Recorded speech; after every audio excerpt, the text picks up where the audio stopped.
جو مومن نے شعر پڑھا یا نعرہ مارا، یہ جذبہ تھا ولایت نظری کا.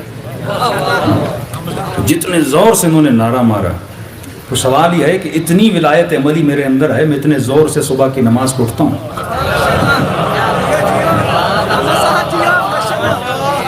تو سپر پاور مولا ہیں، لیکن کیا اس سپر پاور سے میرے اندر کتنا پاور آ رہا ہے؟ اتنا پاور ہے کہ میں چرچ چھوڑوں،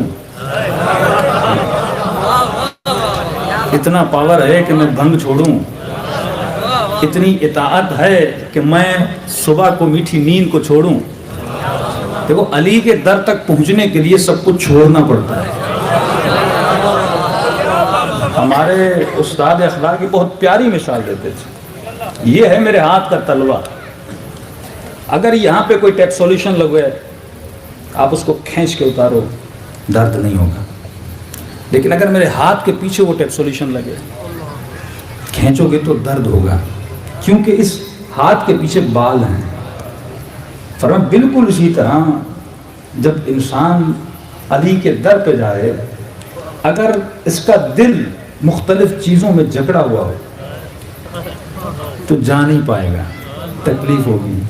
لیکن اگر خواہشوں کو ہاتھ کے تلوے کی طرح صاف کر دے گا،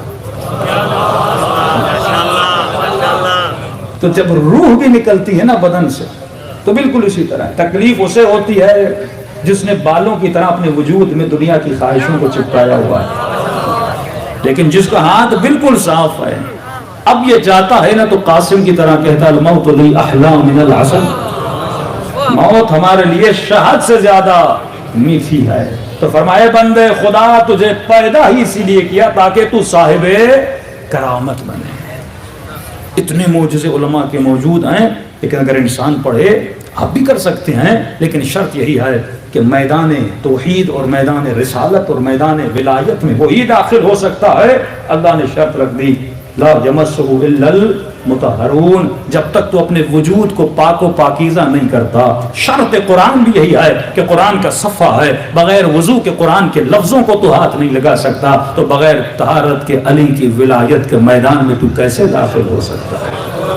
تبھی ہے کہ اگر حسین کی زیارت کو جاؤ تو پہلے غسل زیارت کیا کرو، صاف لباس پہنا کرو، وضو کیا کرو، اور دروازے میں ایسے داخل نہ ہوا کرو، پہلے اذن دخول پڑھا کرو. ادخل یا اللہ، ادخل یا نبی اللہ، ادخل یا مولاتی یا فاطمہ الزہرا، ادخل یا ملائکۃ اللہ. اے خدا کیا میں داخل ہو سکتا ہوں؟ یا رسول اللہ کیا میں داخل ہو سکتا ہوں؟ بی بی سیدہ کیا میں داخل ہو سکتا ہوں؟ اے ملائکۃ اللہ جو اس بقعہ مبارکہ میں بیٹھے ہوئے ہو، کیا اجازت ہے میں علی کے محضر میں آ جاؤں؟ یہ درس دیا جا رہا ہے، ادب کا درس دیا جا رہا ہے کہ ایسے امام کی محفل میں نہ آیا کرو، با ادب ہو کر آیا کرو. اگر بے وضو کوئی مجلس میں بیٹھا ہے، یہ بے ادبی علی ابن ابی طالب کی ہے. اگر نجس لباس لے کر علی کا ذکر کر رہا ہے، یہ بے ادبی علی ابن ابی طالب کی ہے. لیکن جب تو پاک و پاکیزہ ہو جاتا ہے تو اب تمہارے اندر یہ اہلیت ہے کہ تو پاکوں کی محفل میں بیٹھ سکے.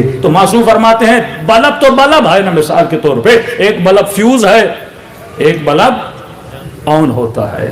فیوز بلب ہی ہے، لیکن اس میں روشنی نہیں ہوتی. لیکن جو بلب روشن ہے وہ خود بھی روشن ہے، وہ آپ کو بھی روشن کرتا ہے. تو اگر تیرے اندر ولایت آ گئی تو خود بھی روشن ہو جائے گا، اور اپنے اطراف میں قلندر کی طرح بستیوں کو بھی روشن کر دے گا. یہ روشنی تمہارے اندر اہل بیت پیدا کرنا چاہتے ہیں جس سے پوری دنیا محروم ہے.